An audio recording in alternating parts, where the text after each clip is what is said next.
আসসালামু আলাইকুম। প্রিয় শিক্ষার্থী বন্ধুরা, আশা করছি তোমরা সকলেই ভালো আছো।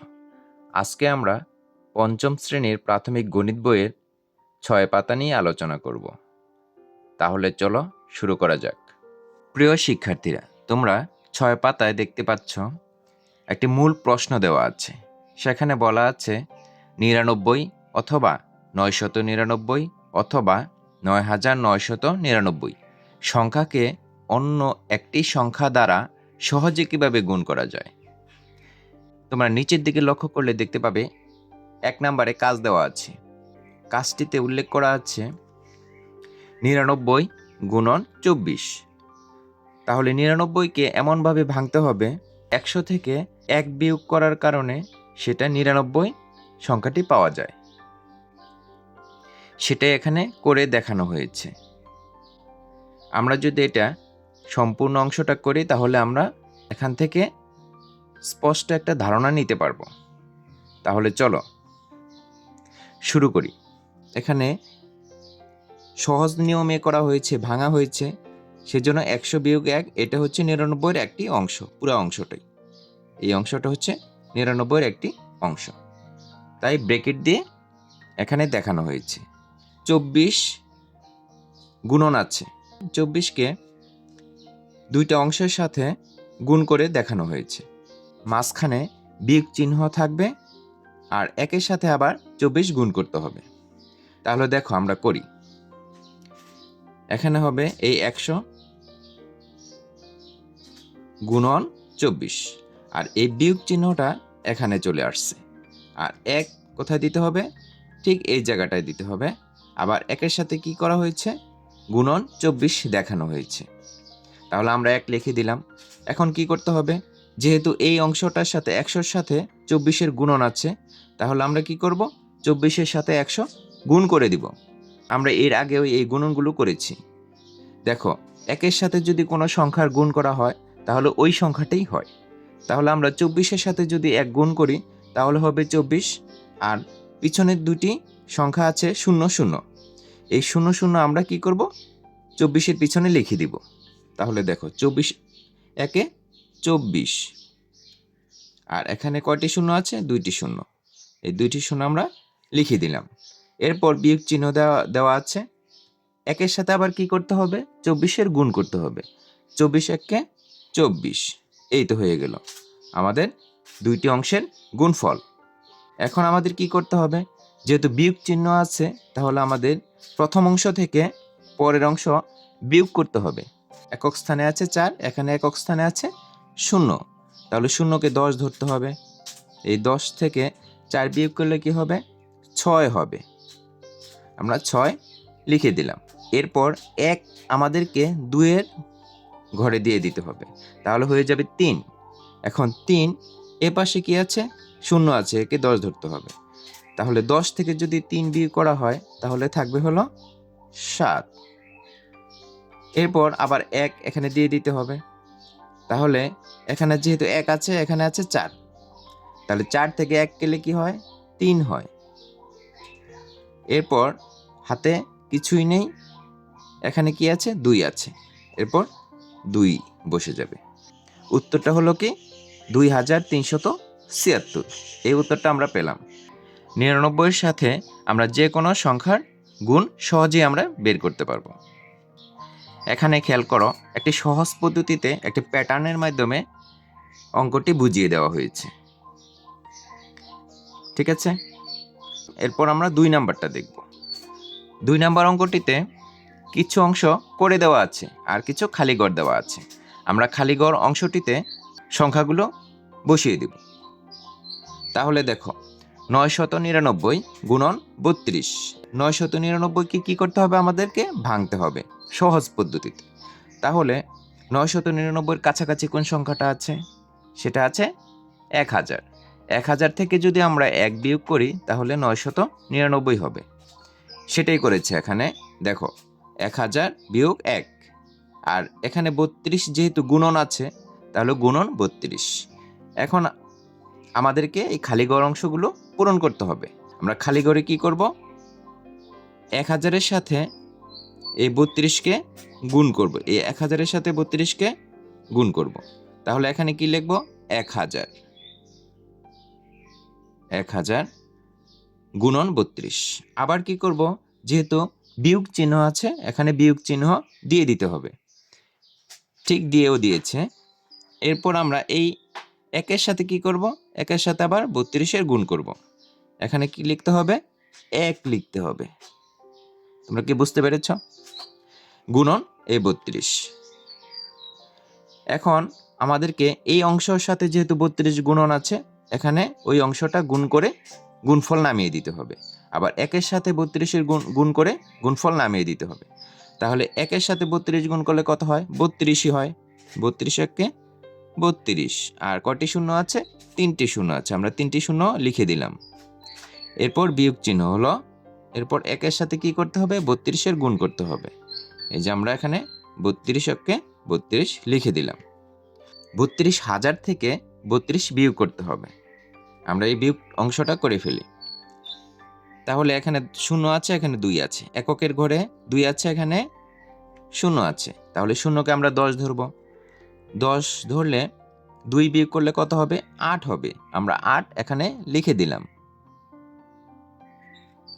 এরপর হাতে আছে যেহেতু 1, 3 আর 1-এ 4 হবে। এখানে আবার শূন্যকে 10 ধরতে হবে। তাহলে 10 থেকে 4 গেলে কত থাকে? 6 থাকে। আমরা 6 লিখে দিলাম। এরপর কি হলো? আবার হাতে 1 আছে। 1 আমরা এখানে দিয়ে দিলাম। এখানে কি করতে হবে? শূন্যকে আবার 10 ধরতে হবে। 10 থেকে 1 গেলে কত থাকে? 9 থাকে। আমরা 9 লিখে দিলাম। এরপর হাতে কি আছে? 1 আছে। 1 আমরা দিয়ে দিলাম। তাহলে 2 থেকে 1 চলে গেলে কত থাকে? 1 থাকে। আর 3-এর 3ই থাকবে। তাহলে 31,968। এটাই হলো এই অঙ্কের উত্তর। আশা করি তোমরা অঙ্কটি বুঝতে পেরেছ। এরপর আমরা 3 নাম্বার অঙ্কটি দেখব। এখানে দেখো 3 নাম্বার। 3 নাম্বারে আছে 9,999 সাথে গুণন 98,725। 9,999-কে সহজ পদ্ধতিতে ভাঙতে হবে। এর আগের অঙ্কগুলোতে আমাদেরকে সুন্দর করে দেওয়া ছিল, কিন্তু এখানে কিন্তু করে দেওয়া নাই। এখানে শুধু খালি ঘর দেওয়া আছে। দেখো তাহলে 9,999-কে আমরা কাছাকাছি একটি সংখ্যা ভাবব, যেখান থেকে 1 বিয়োগ করলে 9,999 হয়। আমরা যদি 10,000-কে চিন্তা করি, তাহলে 10,000 থেকে যদি 1 বিয়োগ করি তাহলে 9,999 পাবো। তাহলে আমরা 10,000 লিখতে পারি। এখানে 10,000 লিখে দিলাম। 1 লিখে 4টা শূন্য লিখলাম। 10,000 হয়ে গেল। 10,000 বিয়োগ 1, এটা ব্র্যাকেটে রেখে দিলাম। গুণন কি হলো? এই অংশটা আমাদের লিখে দেওয়া আছে। এখানে 10,000-এর সাথে 98,725 নিব। এখানে লিখতে হবে 10,000। এই 10,000 লিখে দিলাম। গুণন 98,725 বিয়োগ, এই বিয়োগ চিহ্নটা এখানে দিতে হবে। আবার 1-এর সাথে কি করতে হবে? আমাদের এই অংশটার সাথে গুণ করতে হবে। 1 লিখতে হবে 98,725। তাহলে আমরা 2টা আলাদা আলাদা অংশ নিয়ে নিলাম। এই যে 1-এর সাথেও গুণ করলাম, 10,000-এর সাথেও গুণ করলাম। এখন আমাদের কাজ কি? এখন আমাদের কাজ হলো এই অংশটার গুণফল এখানে নামাবো, এই অংশটার গুণফল এখানে নামাবো। আচ্ছা, 10,000-এর সাথে যদি আমরা এটা গুণ করি, তাহলে আমাদের এখানে ছোট করে লিখতে হবে, যেহেতু ঘর ছোট, অনেক বড় সংখ্যা হয়ে যাবে। 98,725-কে 1 দিয়ে যদি গুণ করি, তাহলে 98,725, 4টি শূন্য হবে। এরপরে বিয়োগ চিহ্ন। এখন কি করতে হবে? 1-এর সাথে এই সংখ্যাটা গুণ করতে হবে। 98,725-ই হবে। 98,725। এরপর কি করতে হবে আমাদেরকে? এই পূর্বের সংখ্যা থেকে পরের সংখ্যা বিয়োগ করে এখানে বিয়োগফল নামাতে হবে। যেহেতু এই ঘরটাতে এত বড় সংখ্যাটা আটবে না, তাহলে আমরা একটু দূরের থেকে লেখা শুরু করে দিই। দেখো, এককের ঘরে আছে 5, এখানে আছে 0। তাহলে 10 ধরতে হবে। 10 থেকে 5 বিয়োগ করলে কি হয়? 5 হয়। এখানে আমরা 5 লিখে দিব। এরপর আমাদের 1 হাতে আছে। 1 আর 2 কি হবে? 3 হবে। এখানে আছে 0, 0কে 10 ধরতে হবে। 10 থেকে 3 চলে গেলে কত থাকবে? 3 বাদ দিলে কত থাকবে? 7 থাকবে। এখানে আমরা 7 লিখে দিলাম। এরপর আবার হাতে যেহেতু 1 আছে, এই 7-এর সাথে 1 যোগ করলে 8 হবে। এরপর 0কে আবার 10 ধরতে হবে। তাহলে 8 যদি 10 থেকে বিয়োগ করি তাহলে কত থাকবে? 2 থাকবে। তাহলে আমরা 2 লিখে দিলাম। যেহেতু হাতে 1 আছে, 1 8-এর সাথে যোগ করতে হবে। তাহলে কি হলো? 9 হলো। এখানে আবার 0কে 10 ধরতে হবে। 10 থেকে যদি 9 বিয়োগ করি তাহলে কত হবে? 1 হবে। আমরা 1 লিখে দিলাম। এরপর হাতে 1 আছে। 1 কাকে দিয়ে দিতে হবে? 9কে দিয়ে দিতে হবে। 9-এর সাথে 1 যোগ করলে 10 হবে। এখানে 5 আছে। 5কে 15 ধরতে হবে। তাহলে 15 থেকে যদি 10 বিয়োগ করি তাহলে কত থাকবে? 5 থাকবে। আবার কি আছে? হাতে 1 আছে। 1 আমাদের এখানে রাখতে হবে। এখন 2 থেকে 1 বিয়োগ করতে হবে। তাহলে কত হবে? 1 হবে। এরপর আমাদের হাতে কিছুই নেই। এখন আমাদের কি লিখতে হবে? যেহেতু হাতে কিছু নেই, নিচেও কোনো সংখ্যা নেই, তাহলে আমাদের এখানে 7 আছে, 7 লিখে দিব। এরপর 8 আছে, 8 লিখে দিব। এরপর 9 আছে, 9 লিখে দিলাম। তাহলে আমাদের বিয়োগফল হয়ে গেল। আমাদের উত্তরটা কিন্তু বন্ধুরা পেয়ে গেলাম। আশা করি তোমরা অঙ্ক 3টি বুঝতে পেরেছ।